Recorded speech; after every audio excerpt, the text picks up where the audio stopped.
Assalamualaikum warahmatullahi wabarakatuh, teman pecinta sejarah. Apa kabarnya hari ini? Mudah-mudahan dalam keadaan sehat dan selalu dalam lindungan Allah Subhanahu wa Ta'ala. Bertemu lagi dengan saya Anissa Amisani di program Baca Sejarah dan masih di serial kronologi sejarah tahun 629 Masehi bertepatan dengan tahun 7 hingga 8 Hijriah. Sebetulnya hari ini kita sudah masuk ke penghujung 629 Masehi ya, atau di pertengahan tahun 8 Hijriah. Hanya tersisa beberapa peristiwa lagi dan kita masih membahas di Perang Mu'tah, dampak dan akibatnya bagi keadaan Jazirah Arab. Seperti biasa, untuk mengingatkan, saya bacakan dulu 8 peristiwa penting yang terjadi di tahun ini yang datang dari dunia Islam dan 4 peristiwa penting yang datang dari luar dunia Islam. Dari dunia Islam, yang pertama adalah peristiwa Umratul Qadha, yang kedua Ghazwah Khaybar, yang ketiga kembalinya seluruh muhajirin dari negeri Abysinnia ke Madinah. Yang keempat adalah Ghazwah Mu'tah, yang kelima pernikahan Nabi SAW dengan Ramlah binti Abu Sufyan atau Ummu Habibah radhiyallahu anha. Yang keenam pernikahan Nabi SAW dengan Safiyah binti Huyai radhiyallahu anha. Yang ketujuh pernikahan Nabi SAW dengan Maimunah binti Harith radhiyallahu anha. Dan terakhir adalah kematian Zainab radhiyallahu anha, putri Nabi SAW. 4 peristiwa dari luar dunia Islam. Yang pertama adalah perebutan kembali Al-Quds atau Yerusalem oleh Romawi Bizantium dari tangan Persia Sasan. Yang kedua dimulainya era emas Romawi Bizantium. Yang ketiga kampanye militer Kaisar Taizong terhadap Tujuh Timur yang berlangsung hingga 630 Masehi. Dan terakhir adalah Pangeran Tamura naik tahta sebagai Kaisar Jonmai dari Kekaisaran Jepang. Dan teman pecinta sejarah, inilah kronologi sejarah tahun 629 Masehi bertepatan dengan tahun 7 hingga 8 Hijriah selengkapnya. Bahasan kita yang terakhir adalah tentang akibat dan pengaruh Perang Mu'tah bagi kalangan bangsa Romawi. Kita akan masuk ke judul yang kedua, yaitu akibat dan pengaruh Perang Mu'tah bagi kalangan bangsa Quraisy. Kenapa ini dibahas ya teman pecinta sejarah? Ini karena yang memusuhi kaum muslimin dari sejak awal munculnya Islam, atau dari awal Rasulullah SAW mendeklarasikan beliau sebagai nabi, sebagai rasul, itu sejak awal yang memusuhi adalah bangsa Quraisy. Dan hingga akhir sampai perjanjian Hudaybiyah itu juga bangsa Quraisy. Maka ini menjadi penting dibahas tentang efek dan akibat dari hasil Perang Mu'tah bagi bangsa Quraisy.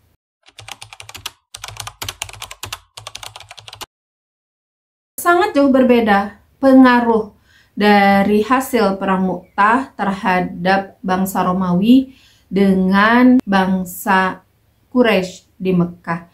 Bagi bangsa Romawi, meskipun tidak ada kata kekalahan secara resmi, tetapi mereka mengalami kekalahan yang cukup besar sebetulnya, terutama di mental mereka ya, dan ini sudah dibahas panjang lebar di video sebelumnya. Sementara bagi bangsa Quraisy, kabar tentang hasil Perang Mu'tah bagi kaum muslimin ini dianggap sebagai kekalahan, karena ya mereka tidak mendapatkan ghanimah, juga tidak mendapatkan rampasan perang, sehingga kabar yang tersiar yang mereka dapat adalah kaum muslimin mendapatkan kekalahan. Padahal kabar ini tentu adalah kabar yang keliru, kabar hoax ya, karena secara hukum peperangan pada masa itu kaum muslimin tidak bisa dibilang kalah, karena yang mundur terlebih dahulu adalah Romawi Bizantium, meskipun tidak ada rampasan perang, tidak ada perebutan wilayah, dan tidak ada tawanan perang. Tetapi ini berita yang sampai kepada Quraisy, entah dari mana ini ya. Beritanya yang sampai itu adalah kekalahan telak dialami oleh kaum muslimin. Mereka menganggap bahwa pertempuran ini merupakan pukulan keras yang sungguh-sungguh melumpuhkan dan menghancurkan kaum muslimin seluruhnya. Menurut persangkaan mereka, saat itu kaum muslimin tidak akan mungkin dapat bangun lagi.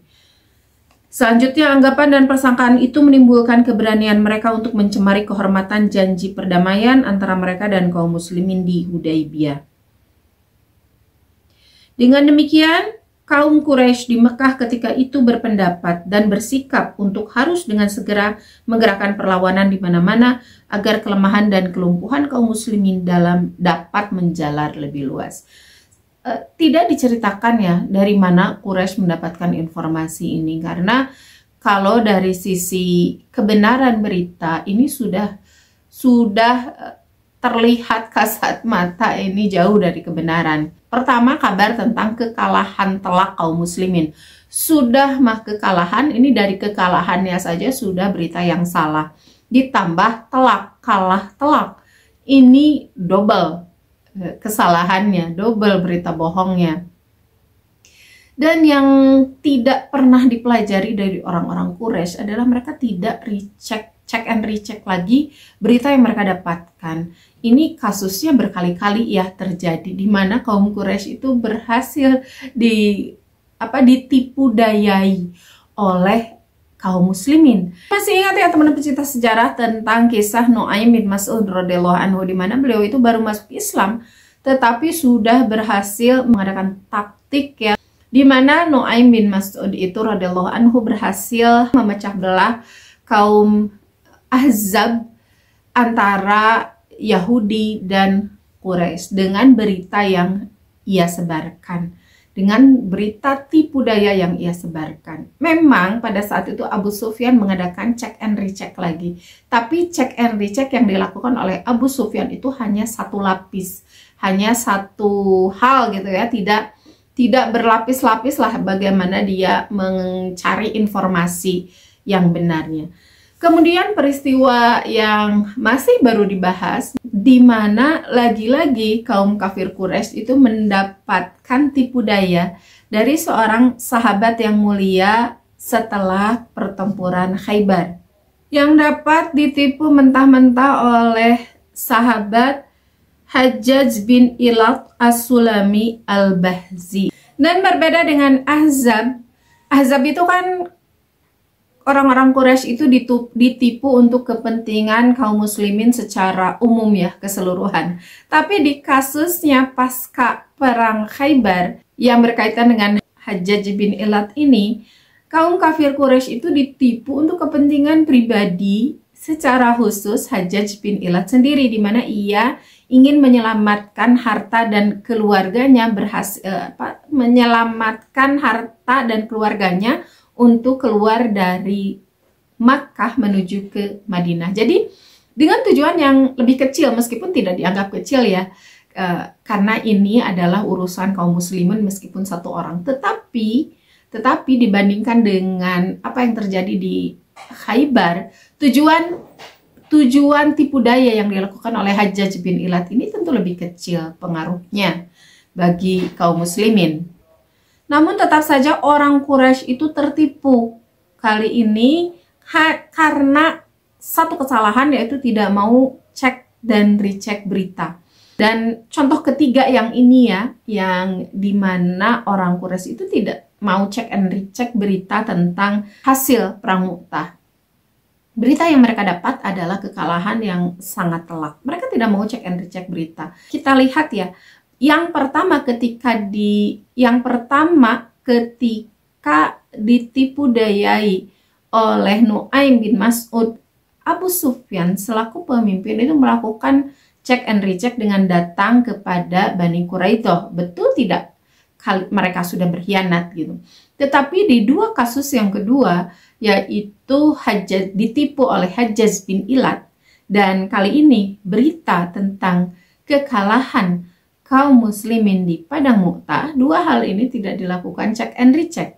Kita ambil bedanya ya. Kalau di peristiwa yang pertama, di perang Ahzab, berita yang mereka dapat dari Nu'aim bin Mas'ud itu merugikan mereka tentang pengkhianatan Bani Quraidah. Sementara yang dua berita setelahnya atau dua kasus setelahnya, yaitu Hajjaj bin Ilat dan berita tentang berita tentang hasil di Mu'tah, ini dua-duanya adalah kebahagiaan bagi mereka. Tidak dilakukan check and recheck untuk dua berita terakhir ini. Dari sini kita bisa simpulkan bahwa kaum kafir Quraisy hanya akan mempercayai berita yang sesuai dengan keinginan mereka. Karena itulah di dua peristiwa, di dua contoh terakhir, dia tidak melakukan check and recheck karena berita ini sesuai dengan keinginan mereka.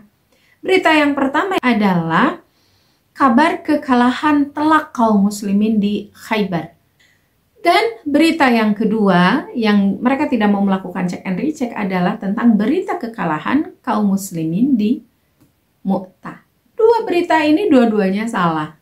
Gitu ya, tetapi dua-duanya berita yang salah ini adalah berita yang membahagiakan mereka.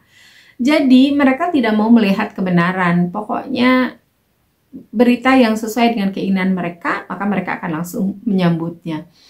Ini harus jadi pelajaran bagi kita ya, karena di dua hal terakhir khususnya, karena kalau kasus yang pertama itu kan yang merugikan dan dia melakukan check and recheck lagi gitu, Abu Sufyan sebagai pemimpin ya. Sementara di dua berita kedua kan dia tidak melakukan check and recheck lagi, maka pelajaran yang harus kita ambil dari sini adalah kita harus tetap realistis dan nalar kita itu harus tetap jalan gitu. Meskipun berita yang kita dapat itu sesuai dengan apa yang kita inginkan, meskipun berita, informasi yang kita dapat itu membahagiakan kita.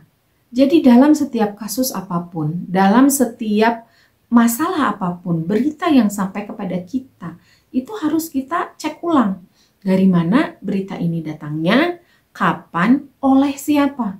Apakah yang membawa berita ini dipercaya? Lalu cek kembali kebenarannya. Jadi bukan hanya menerima gitu, kita ada gerakan untuk bukan hanya menerima dan ngecek, kita ada gerakan untuk mempertanyakan kembali.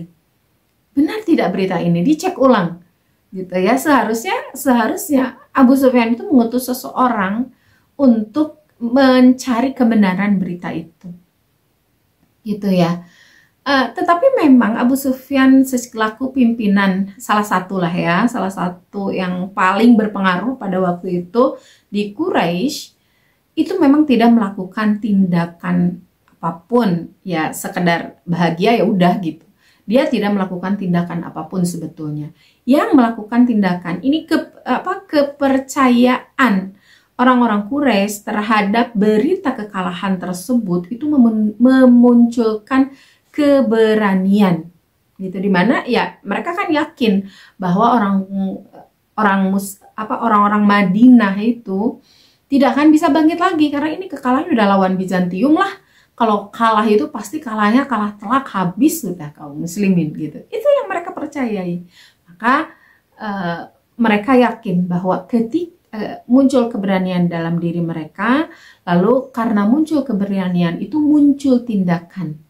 Kepercayaan diri orang Quraisy ini memunculkan suatu tindakan yang tindakan itu akan menjadi kemenangan, poin kemenangan akhir peperangan panjang antara kaum muslimin dengan bangsa Quraisy di Makkah. Lalu apa yang dilakukan oleh Abu Sufyan?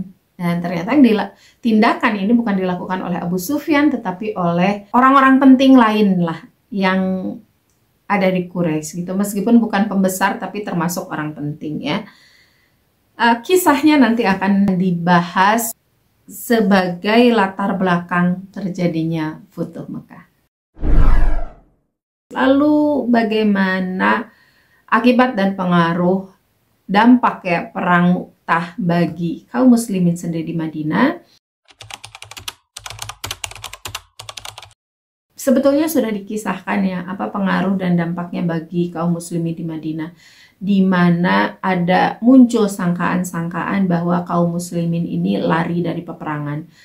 Kaum muslimin ini sebetulnya tidak mempersoalkan kalah dan menang, tetapi lari dari peperangan, mundur dari peperangan sebelum hasil itu ada. Ini yang mereka sesalkan. Kenapa kaum muslimin mundur? Kenapa orang-orang itu tidak mengejar tentara Romawi yang sudah meninggalkan pertempuran dan tidak bahkan pulang dengan satu tanda kemenangan pun, tidak membawa harta rampasan perang sedikit pun, tidak membawa tawanan perang satu orang pun, dan masalah Mu'tah yang tidak terambil alih, mereka tidak mempermasalahkan. Tapi intinya kenapa mereka harus mundur? Ejekan dan cemoohan ini cukup keras diterima oleh kaum muslimin ya, dari sejak mereka pulang ke Madinah, sehingga ada yang cukup parah dirasakan oleh kaum muslimin. Salah satu contohnya adalah yang dirasakan oleh seorang sahabat yang bernama Salamah bin Hisham radhiyallahu anhu, yang menjadi salah satu tentara kaum muslimin yang ikut ke Mu'tah. Karena ejekan dan cemoohan yang begitu berat kepada kaum muslimin, ia menjadi cukup tertekan dan menanggung rasa malu. Karena ejekan itu dia menanggung rasa malu sehingga tidak berani keluar rumah gitu. Itu yang ekstrimnya. Kalau yang lainnya ada yang ya udahlah gitu, biarin gitu. Rasulullah selalu menekankan ya, bahwa bahkan mengklarifikasi lah, bahwa mereka bukan kaum yang lari, mereka tidak lari dari peperangan, tetapi mereka akan menyerang balik, gitu, akan menyerang balik. Sehingga ya lambat laun dengan peristiwa berikutnya, berita-berita atau ejekan-ejekan ini lambat laun menjadi hilang. Apalagi sudah ada klarifikasi dari Rasulullah SAW.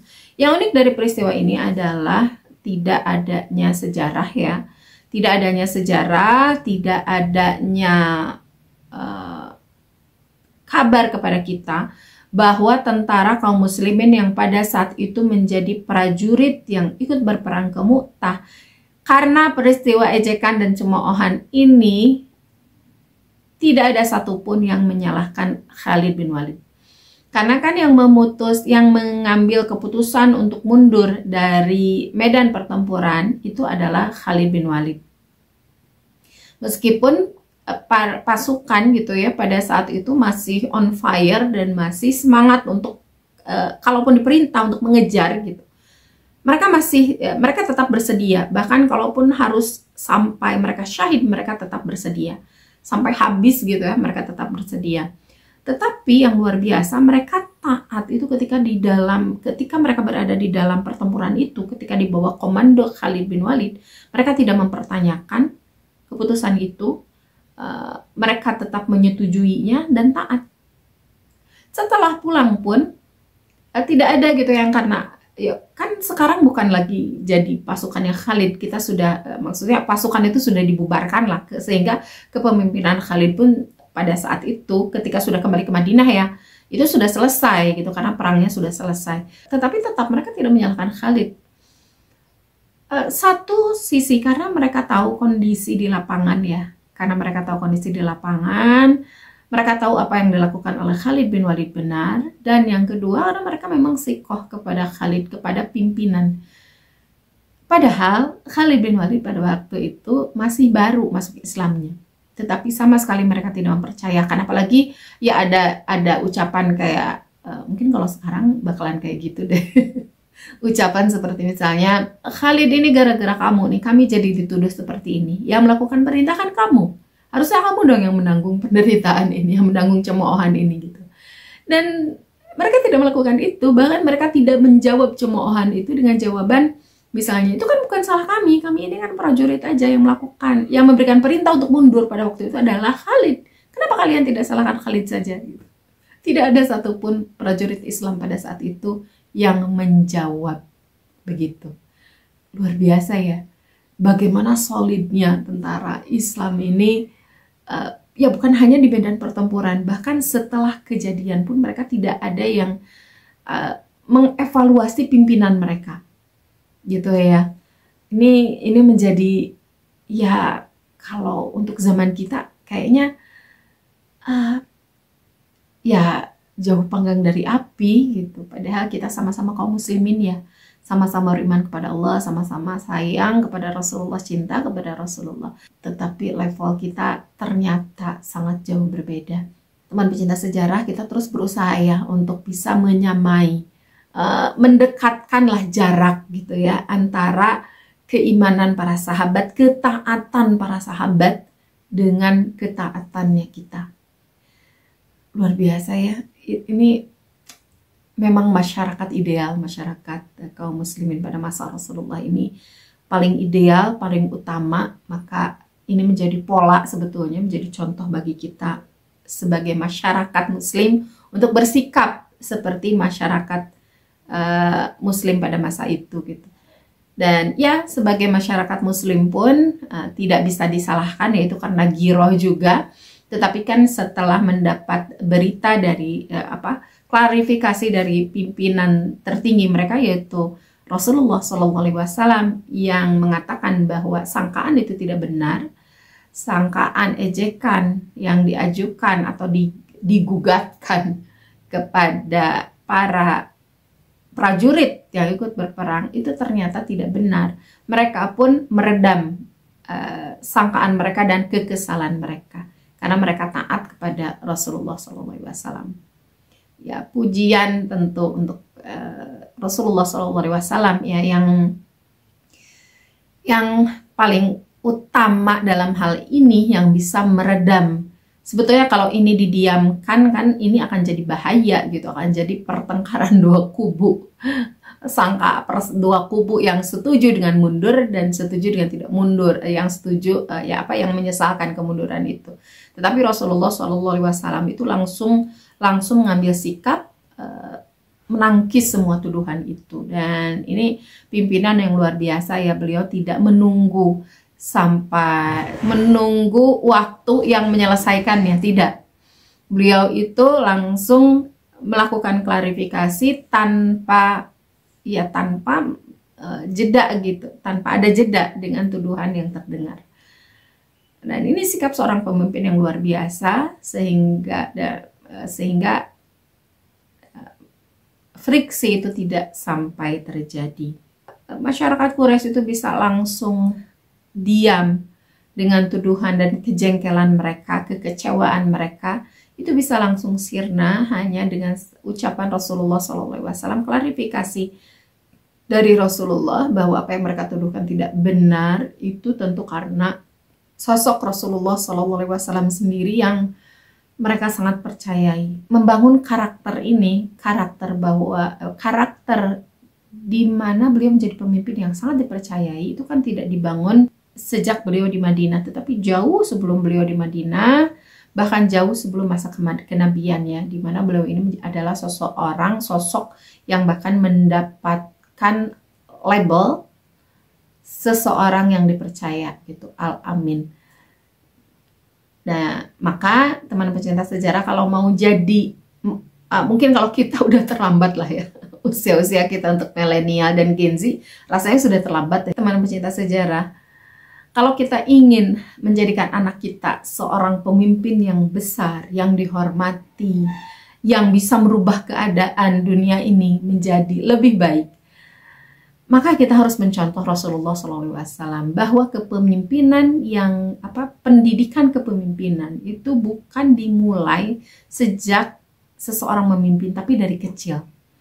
Jadi didik anak-anak kita dengan bagaimana cara Rasulullah SAW dididik gitu ya, dibawa ke pertemuan-pertemuan orang tua gitu, dibawa ke pertemuan rapat-rapat keluarga besar, perlihatkan kepada mereka kepemimpinan kita gitu ya, perlihatkan kepada mereka masalah-masalah yang ada di masyarakat. Kenapa? Karena ini yang diajarkan oleh Abdul Muthalib kepada Rasulullah SAW. Didik mereka untuk mengatur gembalaan misalnya ya, pokoknya semua hal lah. Semua hal yang Rasulullah SAW alami, atau pendidikan Allah, tarbiyah Allah kepada Rasulullah SAW, maka kita juga harus lakukan hal yang sama kepada anak-anak kita. Ini dengan catatan yang sangat panjang ya, maksudnya caranya, manfaatnya, cara menerapkan hal itu, kemudian manfaatnya untuk anak kita, ini butuh penjelasan yang panjang. Tetapi singkatnya ya, Rasulullah SAW adalah pola terbaik dalam kepemimpinan. Maka kalau kita mau anak kita menjadi hebat, meskipun tentu tidak akan sama dengan Rasulullah SAW, tetapi paling tidak bisa kita tiru. Kalaupun tidak di generasi kita, tapi di generasi anak-anak kita atau cucu-cucu kita, bangsa Indonesia bisa berhasil menjadi bangsa yang besar, ditakuti, dihormati, dan warganya memiliki kebanggaan. Sebuah bangsa yang baldatun thayyibatun wa rabbun ghafur. Terima kasih untuk hari ini teman pecinta sejarah. Mohon maaf atas kesalahan. Terima kasih sudah menyimak sampai detik ini. Insya Allah bertemu lagi di video mendatang dengan peristiwa Perang Dhatus Salasil. Jangan lupa untuk like, comment, and share. Dan jangan lupa juga untuk subscribe dan nyalakan loncengnya. Sekali lagi terima kasih. Wassalamualaikum warahmatullahi wabarakatuh.